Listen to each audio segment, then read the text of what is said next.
Hi friends, welcome to my channel. ఈరోజు వీడియోలో mutton curry gravy చిక్కగా రావాలంటే ఎలా చేయాలనేది ఈ వీడియోలో చూపించాను. ఎక్కడ కూడా స్కిప్ చేయకుండా మొత్తం కూడా చూడండి. ముందుగా మటన్ తీసుకొచ్చిన తర్వాత కొద్దిగా ఉప్పు వేసి అయితే మంచిగా కడిగి పక్కన పెట్టుకోవాలి.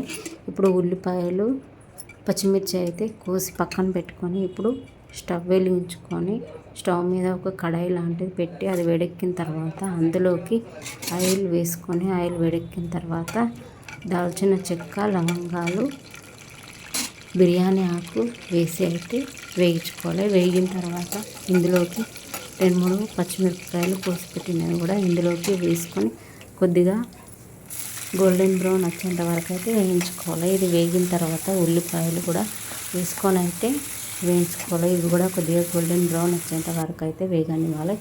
ఒక 5 మినిట్స్ అయితే ఇలా మూత పెట్టుకుంటే అయితే చాలా బాగా వేగిపోతాయి. ఇప్పుడు ఇందులోకి అల్లం వెల్లుల్లి పేస్ట్ అప్పటికప్పుడు దంచుకొని వేసుకుంటే అయితే స్మెల్ బాగుంటుంది, టేస్ట్ కూడా ఉంటుంది.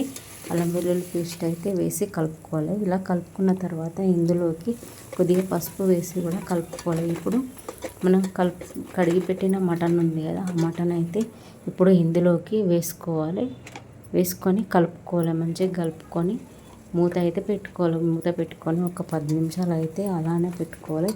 ఈ మూత పెట్టిన తర్వాత ఈ మటన్ మొత్తం కూడా ఉడికి వాటర్ అనేది పైకి వస్తుంది. ఆ వాటర్ అనేది పైకి వచ్చేంత వరకు అయితే ఉడికించుకోవాలి. మొత్తం కూడా చూడండి, వీడియోలో కనిపిస్తుంది కదా, ఇలా వాటర్ పైకి వస్తే మనకు ఆయిల్లోనే ఈ మటన్ అనేది కొద్దిగా మంచిగా ఉడుకుతుంది. ఇంకా కొద్దిగా నీళ్ళు అయితే ఉన్నాయి కదా, ఇది ఉడికేంత లోపు అయితే మూత పెట్టుకొని ఒక 4-5 చిన్న సైజు టమాటాలు అయితే తీసుకొని కోసి పక్కన పెట్టుకుందాం. చూడండి, ఇప్పుడు కొద్దిగా ఉడికింది, వాటర్ అనేది లేదు.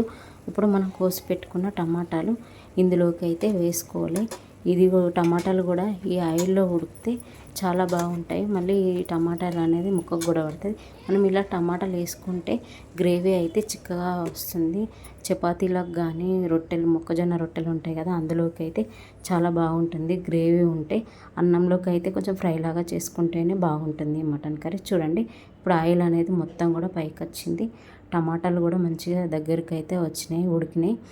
ఇప్పుడు ఇందులోకి టేస్ట్కి సరిపడా కారం అయితే వేసుకోవాలి. మనం ఎంత తింటే అంత దాన్ని బట్టి అయితే కారం వేసుకోవాలి. కారం వేసుకున్న తర్వాత ఇందులోకి కొద్దిగా ఉప్పు కూడా వేసుకొని మొత్తం ఇది ముక్కకు పట్టేటట్టు అయితే మొత్తం మనం వేసిన ఈ కారం, ఉప్పు అయితే మంచిగా కలుపుకోవాలి. ఆ ముక్కకు అంతా పట్టేటట్టుగా అయితే కలుపుకొని ఒక 5 మినిట్స్ అయితే మూత పెట్టుకోవాలి. మనం ఇలా కారం వేసిన తర్వాత వెంటనే అయితే నీళ్ళు అయితే పోసుకోకూడదు. ఎందుకంటే చూడండి, ఆయిల్ అనేది పైకి వచ్చి మనం ఈ కారం గిట్ల వేసినాం కదా, అది అనేది ముక్కకు అయితే పడుతుంది. ఇప్పుడు మనకు ముక్క ఉడకాలి కాబట్టి ఇప్పుడు కొద్దిగా నీళ్ళు అయితే పోసుకోవాలి. మనం చేతిలో పట్టుకొని చూస్తే ముక్క ఉడికిందా లేదా అనేది తెలుస్తుంది. దాన్ని బట్టి ఉడకకపోతే కొద్దిగా ఎక్కువ వాటర్ అయితే వేసుకోవాలి. ఎందుకంటే మటన్ అనేది తొందరగా ఉడకదు కదా. నేనైతే ఇప్పుడు ఇందులోకి వాటర్ అయితే వేసుకుంటున్నా ముక్క ఉడకడానికి. ఇప్పుడు మూత పెట్టుకొని ఒక 15 మినిట్స్ వరకు అయితే ఇలా పెట్టుకుంటే అయితే ముక్క అనేది ఉడుకుతుంది. చూడండి, ఇప్పుడు కొద్దిగా మరిగిన తర్వాత ఇందులోకి ధనియాల పౌడర్ అయితే వేసుకొని కలుపుకోవాలి. ఇప్పుడు చూడండి, గ్రేవీ కూడా దగ్గరికి వచ్చింది కదా. ఇప్పుడు ముక్క ఉడికిందా లేదా అని అయితే కిందికి తీసుకొని చూడండి ముక్క అయితే మొత్తం ఉడికిపోయింది. ఇప్పుడు ఇందులోకి కొద్దిగా గరం మసాలా వేసి ఒక 2 నిమిషాలు అయితే మూత పెట్టుకోవాలి.